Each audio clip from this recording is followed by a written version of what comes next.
kelas 1 SMA di tahun 61. Mulai latihan, mula-mula tempat latihannya yang mimpin Pak Harsono. Pak Harsono itu putranya Pak Harjoto. Kemudian 6 bulan karena itu sekolah, jadi 6 bulan kemudian saya ikut klub atau tempat latihan di Pavilion Kabupaten. Di sana tempat latihan namanya Kabupaten Madiun, karena Mas Imam adalah salah satu waktu itu keponakannya daripada Bupati Kusnendar almarhum. Kita dapat tempat latihan di Kabupaten Pavilion. Tahun 61 kemudian kegiatan 2 sampai lulus, dari 63 lulus. Kemudian saya pindah ke Bandung. Di Bandung saya nderek Pak Irsad. Pak Irsad itu sekitar 6 tahun lah. Sesudah disahkan. Jadi kalau di pelatihnya ya Pak Harsono, kemudian Mas Imam, kemudian Pak Irsad. Pak Irsad kan gurunya Mas Imam. Jadi Pak Irsad itu yang membangun, yang melatih Mas Imam dan menerapkan jurus yang sudah disesuaikan. Jadi yang diajarkan oleh sejak itu jurus di Satrate itu bukan asli dari Pak Harjoto, tapi ada beberapa yang dirubah dan disesuaikan, terutama pukulan yang tadinya menggunakan bandul diganti dengan swing. Itu yang paling legenda. Kenapa diganti? Karena pukulan bandul itu tidak diajarkan dalam bela diri yang di modern. Itu yang diganti Pak Irsad, dan itu dibuktikan oleh Mas Imam dalam melatih siswa-siswanya, sehingga siswanya bisa merajai lapangan waktu itu, merajai kongkus karena pukulan itu. Ada beberapa jurus yang disesuaikan, jurus 2 dan jurus 3 itu dibalik letaknya. Jadi kalau Pak Harjoto mau berdasarkan falsafah, kalau Pak Irsad mengajar berdasarkan tingkat kemudahan berlatihnya. Itu ada dua yang berbeda. Beberapa jurus yang sulit seperti jurus 4 lama itu dilatihkan di jurus 25. Dibuat jurus 4 yang praktis, karena Pak Irsad selalu mendasarkan pada eksperimen. Orang baru yang latihan kemudian dites, kalau dia tidak bisa atau belum bisa menangkis, nah berarti termasuk kategori yang sulit, yaitu diatur kembali. Angkatan saya kebetulan 8 orang, di atas saya ada angkatan Mas Farmasi 7 orang, kemudian tahap berikutnya angkatan saya 8 orang. Itu latihannya pertama dibedakan waktunya, 2 sifatnya tertutup, jadi nggak boleh dilihat oleh tingkatan yang berbeda gitu. Nah, suatu lompatan besar dari Satrate adalah pada tahun 63. Pada saat itu kita tidak tahu di Jakarta, di Madiun itu siapa yang pencak silatnya bagus, tidak tahu.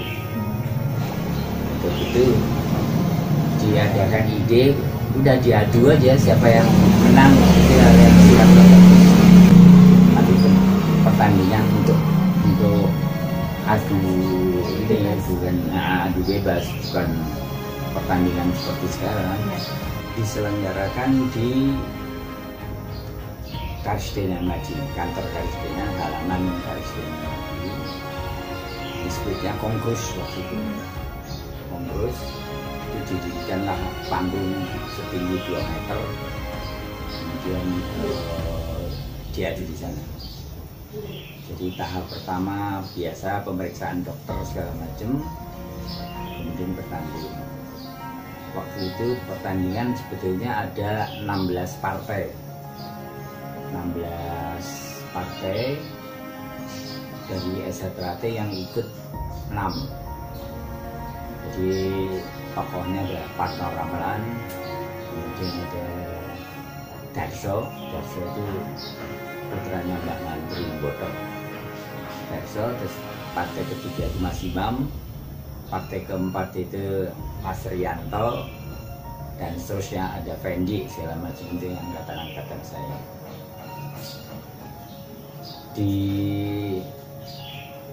dalam pertandingan tersebut kita menganut peraturannya juga masih bebas jadi menggunakan karena ringnya ring tinggi, jadi beberapa peraturan yang tinggi dimanfaatkan.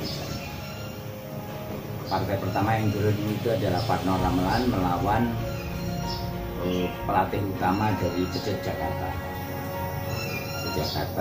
namanya Narso. Itu keduanya teman-teman saya SMA. Terus partai kedua adalah Mas Darso melawan guru besarnya Pecet Jakarta, Sietno. Kemudian partai yang fenomenal adalah partainya Mas Imam Gus banget melawan Pak Sukoco namanya. Sukoco itu dari Tugu Tekad.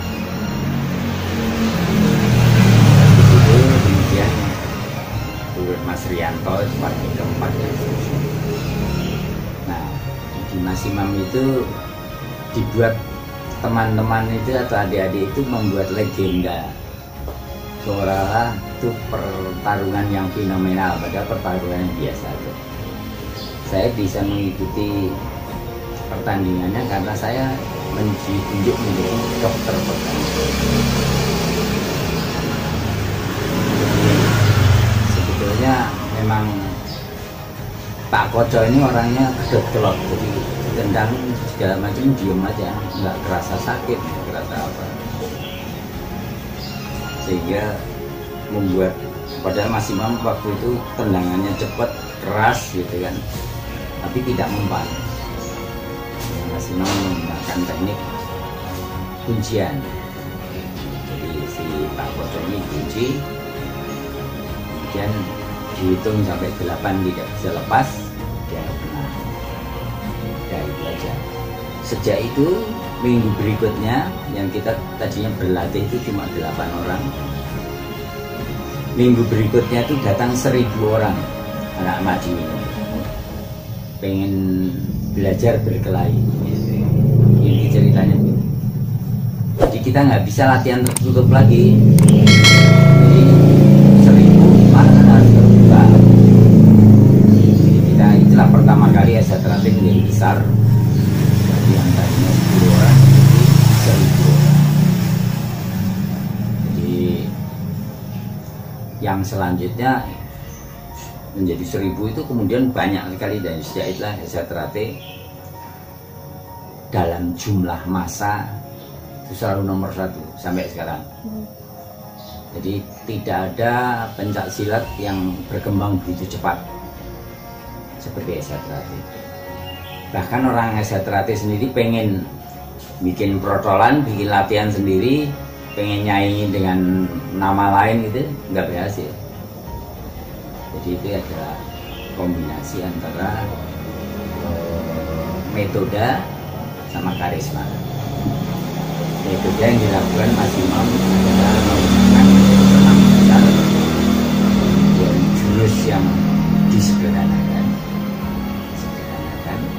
oleh Pak Irsad itu kemudian dilatihkan.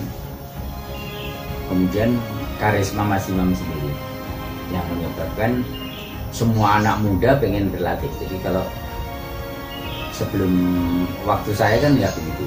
Terus sudah kita latihan itu, maka semua pemuda Madiun pengen latihan pencak silat, gitu ceritanya. Hidup itu tatarannya 5. Bisa, pinter, wicaksono, waskita, terus ketrimo. Ketrimo itu kang sinedya teka kang cinipta.